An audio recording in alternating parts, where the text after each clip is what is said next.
마태복음 16장 13절에서 28절 말씀. 예수께서 가이사랴 빌립보 지방에 이르러 제자들에게 물으셨습니다. 사람들이 인자를 누구라고 하느냐? 그들이 대답했습니다. 세례자 요한이라고도 하고 엘리야라고도 하고 예레미야나 예언자 중 한 분이라고도 하는 사람이 있습니다. 그러면 너희는 나를 누구라고 하느냐? 예수께서 물으셨습니다. 시몬 베드로가 대답했습니다. 주는 그리스도시요 살아계신 하나님의 아들이십니다. 예수께서 대답하셨습니다. 요나의 아들 시몬아, 내게 복이 있다. 이것이 내게 계시하는 분은 사람이 아니라 하늘에 계신 내 아버지이시다. 그리고 내가 너에게 말한다. 너는 베드로다. 내가 이 반석 위에 내 교회를 세울 것이니 지옥의 문들이 이것을 이길 수 없을 것이다.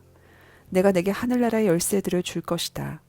무엇인지 땅에서 매면 하늘에서 매일 것이요 내가 땅에서 풀면 하늘에서도 풀릴 것이다. 그 후에 예수께서는 제자들에게 자기가 그리스도이심을 아무에게도 말하지 말라고 당부하셨습니다. 그때부터 예수께서는 자신이 마땅히 예루살렘에 올라가서 장로들과 대제사장들과 율법학자들의 손에 많은 고난을 당할 것과 죽임을 당했다가 3일 만에 다시 살아나야 할 것을 제자들에게 드러내기 시작하셨습니다. 그러자 베드로는 예수를 붙들고 거칠게 소리 높였습니다. 주여, 절대로 안 됩니다. 그런 일이 주께 일어나서는 절대로 안 됩니다. 예수께서 베드로를 돌아보며 말씀하셨습니다. 사단아, 내 뒤로 물러가라. 너는 나를 넘어뜨리려는 걸림돌이다. 내가 하나님의 일을 생각하지 않고 사람의 일만 생각하는구나. 그때 예수께서 제자들에게 말씀하셨습니다. 누구든지 나를 따르려거든 자기를 부인하고 자기 십자가를 지고 따라야 한다. 누구든지 자기 목숨을 구하려는 사람은 잃을 것이요 누구든지 나를 위해 목숨을 잃는 사람은 얻게 될 것이다. 사람이 온 세상을 다 얻고도 자기 목숨을 잃으면 무슨 소용이 있겠느냐? 사람이 자기 목숨을 무엇과 맞바꾸겠느냐? 인자가 천사들과 함께 아버지의 영광으로 다시 올 것이다. 그때 인자는 각 사람이 행한 대로 갚아줄 것이다. 내가 진실로 너희에게 말한다. 여기 서 있는 사람 가운데 죽음을 맛보기 전에 인자가 자기 왕권을 가지고 오는 것을 볼 사람도 있을 것이다. 마가복음 8장 27절에서 37절 말씀. 예수께서 제자들을 데리고 가이사랴 빌립보에 있는 여러 마을을 가셨습니다. 가는 길에 예수께서 부르셨습니다. 사람들이 나를 누구라고 하느냐? 제자들이 대답했습니다. 세례자 요한이라고도 하고 엘리야라고도 합니다. 예언자 중 한 분이라고 하는 사람도 있습니다. 예수께서 물으셨습니다. 그러면 너희는 나를 누구라고 하느냐? 베드로가 대답했습니다. 주는 그리스도이십니다. 예수께서 제자들에게 자신에 대해 아무에게도 말하지 말라고 단단히 주의를 주셨습니다. 예수께서 제자들에게 인자가 많은 고난을 당하고 장로들과 대제사장들과 율법학자들에게 배척받아 죽임당했다가 3일 만에 다시 살아나시게 될 것임을 가르치기 시작하셨습니다. 예수께서 이 일을 드러내놓고 말씀하시자 베드로는 예수를 붙들고 그게 무슨 말이냐고 항의했습니다. 그러자 예수께서 제자들을 돌아보시고 베드로를 꾸짖으시며 말씀하셨습니다. 사단아, 내 뒤로 물러가거라. 내가 하나님의 일은 생각하지 않고 사람의 일만 생각하는구나. 그리고 예수께서 제자들과 그분을 따르는 사람들을 다 불러놓고 말씀하셨습니다. 누구든지 나를 따르려거든 자기를 부인하고 자기 십자가를 지고 따라야 한다. 누구든지 자기 생명을 구하려고 하는 사람은 잃어버릴 것이요 누구든지 나와 복음을 위해 자기 생명을 버리는 사람은 구할 것이다. 사람이 온 세상을 다 얻고도 자기 생명을 잃으면 무슨 소용이 있겠느냐? 사람이 자기 생명을 무엇과 맞바꾸겠느냐? 누구든지 음란하고 죄 많은 이 세대에서 나와 내 말을 부끄럽게 여기면 인자도 아버지의 영광을 입고 거룩한 천사들과 함께 올 때 그를 부끄럽게 여길 것이다. 마가복음 9장 1절. 예수께서 그들에게 말씀하셨습니다. 내가 너희에게 진실로 말한다. 여기 서 있는 사람 가운데 죽기 전에 하나님 나라가 능력을 떨치며 오는 것을 볼 사람이 있다. 누가복음 9장 18절에서 27절 말씀. 한 번은 예수께서 혼자 기도하고 계셨습니다.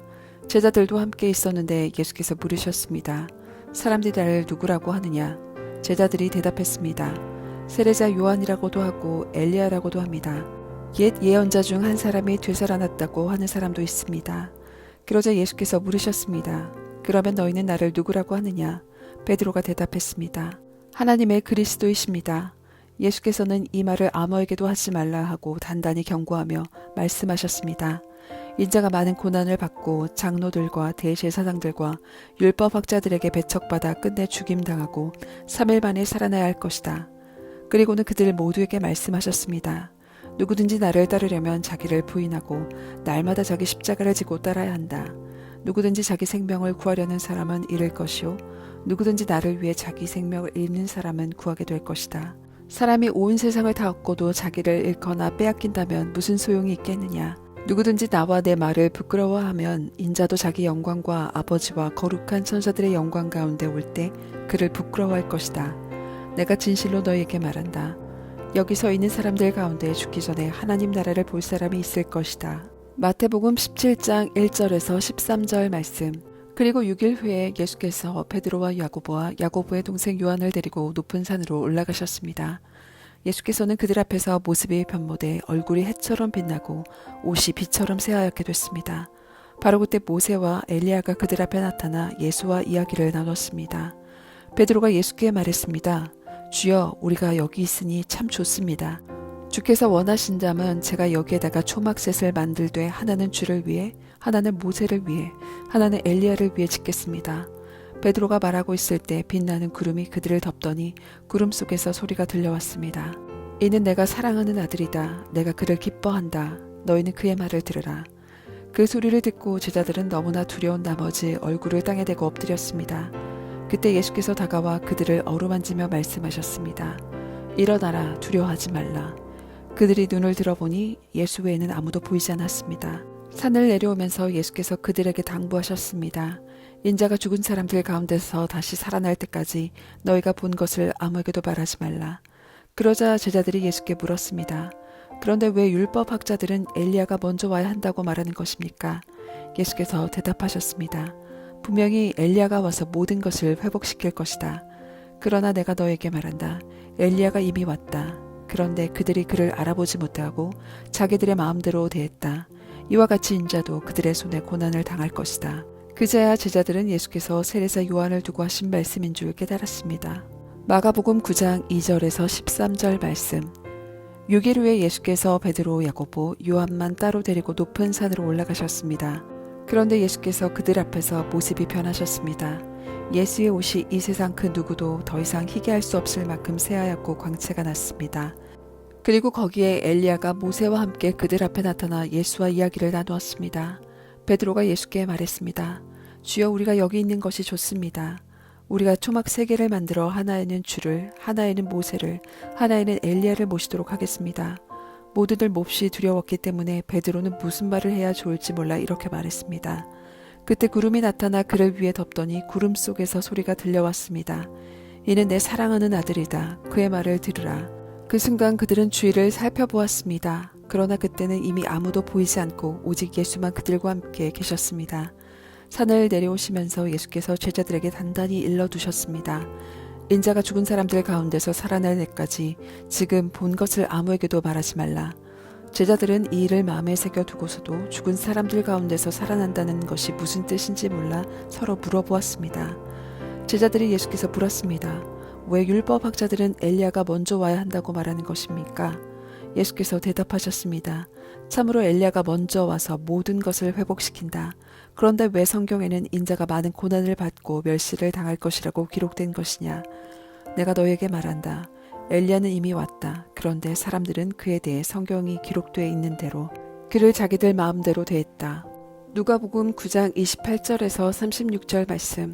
이런 말씀을 하신 뒤 8일쯤 지나 예수께서는 베드로와 요한과 야고보를 데리고 기도하러 산에 올라가셨습니다. 예수께서는 기도하는 동안 얼굴 모습이 변하셨고 옷이 하얗게 빛났습니다. 그런데 갑자기 2사람이 나타나 예수와 더불어 말을 하고 있었습니다. 이들은 모세와 엘리야였습니다. 그들은 영광에 쌓여 나타나 예수께서 예루살렘에서 이루실 일, 곧 그분이 떠나가심에 대해 말하고 있었습니다. 베드로와 그 일행이 잠을 이기지 못해 졸다가 완전히 깨서 예수의 영광과 그분 곁에 2사람이 서 있는 것을 보았습니다.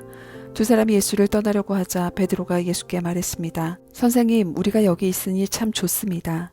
우리가 초막 3개를 만들되 하나는 선생님을 위해, 하나는 모세를 위해, 하나는 엘리야를 위해 짓겠습니다. 그러나 베드로는 자기가 무슨 말을 하는지도 알지 못했습니다. 베드로가 이런 말을 하고 있을 때 구름이 나와서 그들을 뒤덮었습니다. 구름 속으로 들어가게 되자 그들은 두려워했습니다. 그때 구름 속에서 소리가 들려왔습니다. 이는 내 아들이요 내가 택한 자다. 그의 말을 들어라. 그 소리가 사라지고 그들이 보니 예수만 홀로 서 계셨습니다. 제자들은 입을 다물고 자기들이 본 것을 그때는 아무에게도 말하지 않았습니다. 마가복음 9장 14절에서 29절 말씀. 그들이 다른 제자들에게 돌아보니 그 제자들이 많은 사람들에게 둘러싸여 율법학자들과 논쟁을 벌이고 있었습니다. 사람들은 모두 예수를 보자마자 몹시 놀라며 달려와 맞이했습니다. 예수께서 물으셨습니다. 무슨 일로 이렇게 논쟁하고 있느냐? 무리 가운데 한 사람이 대답했습니다.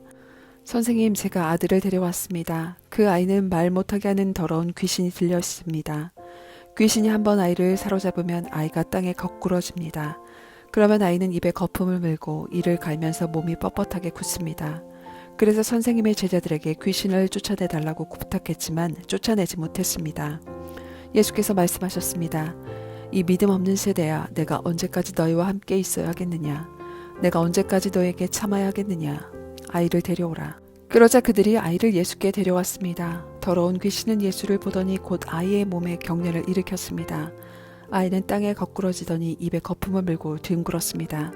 예수께서 아이 아버지에게 물으셨습니다. 이 아이가 언제부터 이렇게 됐느냐? 그가 대답했습니다. 아주 어릴 때부터입니다. 귀신이 아이를 죽이려고 여러 번 불 속에 내던지고 물 속에도 빠뜨렸습니다. 그러나 선생님께서 어떻게든 하실 수 있다면 제발 우리를 불쌍히 여기시고 도와주십시오. 예수께서 말씀하셨습니다. 하실 수 있다면이 무슨 말이냐? 믿는 사람에게는 모든 일이 가능하다.